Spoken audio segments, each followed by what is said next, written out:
Halo adik-adik semua, kali ini kita akan mempelajari keseimbangan kimia. Pada materi ini terdiri atas 3 video. Yang pertama, yaitu video ini, membahas mengenai konsep keseimbangan kimia. Yang kedua, yaitu membahas tetapan keseimbangan kimia.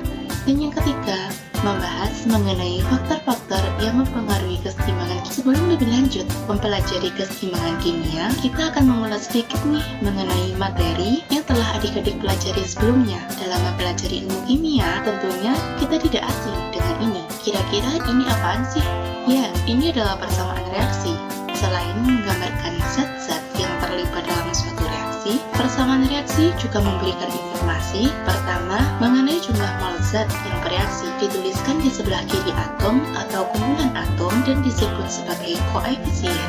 Kedua, menginformasikan jumlah atom atau kumpulan atom yang dituliskan di sebelah kanan suatu atom dengan angka kecil dan disebut sebagai indeks. Ketiga, menginformasikan wujud zat atau fasa zat yang dituliskan miring dari huruf pertama wujud zat tersebut serta diberi tanda kurung. Gas ditulis G, padatan ditulis S, berasal dari kata solid, larutan ditulis Aq, berasal dari kata aquos, dan cairan atau lelehan atau leburan ditulis. Informasi keempat yaitu tanda panah yang menunjukkan arah reaksi dan sebagai pembeda antara reaktan dan produk. Pada umumnya, reaktan terdapat di sebelah kiri tanda panah dan produk berada pada sebelah kanan tanda panah. Proses perkaratan besi dapat dinyatakan dalam persamaan reaksi berikut. Karat besi yang bertindak sebagai produk tidak dapat kembali menjadi besi kembali, sehingga tanda panah dituliskan satu arah yang menyatakan reaktan menjadi produk. Reaksi tersebut disebut sebagai reaksi irreversible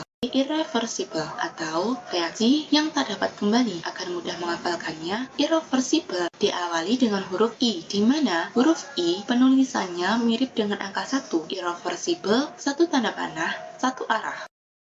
Contoh yang lain yaitu penguapan air. Meskipun reaksi ini adalah reaksi fisika karena tidak menghasilkan zat baru, tetapi saya gunakan sebagai analogi reaksi dua arah atau reaksi bolak-balik dan disebut sebagai reaksi reversible, di mana produk yang dihasilkan dapat menjadi reaktan kembali. Dalam kehidupan sehari-hari, tentunya kita tidak asing dengan timbangan. Timbangan akan seimbang ketika memiliki massa yang sama. Lantas, dalam keseimbangan kimia, apakah harus memiliki massa yang sama pula? Tidak. Dalam keseimbangan kimia, bukan massa yang sama, melainkan laju reaksi yang harus sama. Laju reaksi maju atau laju reaksi reaktan menjadi produk sama dengan laju reaksi mundur atau laju reaksi produk menjadi reaktan kembali. Sebagai analoginya, dalam sebuah eskalator, di mana laju eskalator ketika naik sama dengan laju eskalator ketika turun, sehingga pergerakan eskalator bergerak secara terus-menerus atau dinamis. Apakah kalian masih ingat laju reaksi itu membahas mengenai apa? Ya, laju reaksi membahas mengenai berkurangnya konsentrasi reaktan dan bertambahnya konsentrasi produk per satuan waktu. Berikut ini merupakan data perubahan konsentrasi zat yang terjadi selama reaksi antara gas nitrogen dan gas hidrogen membentuk gas amonia. Data tersebut dapat juga dinyatakan menggunakan grafik. Dari tabel dan grafik menunjukkan bahwa yang pertama, pada awal reaksi konsentrasi N2 dan H2 menurun dengan cepat, kemudian terjadi penurunan konsentrasi N2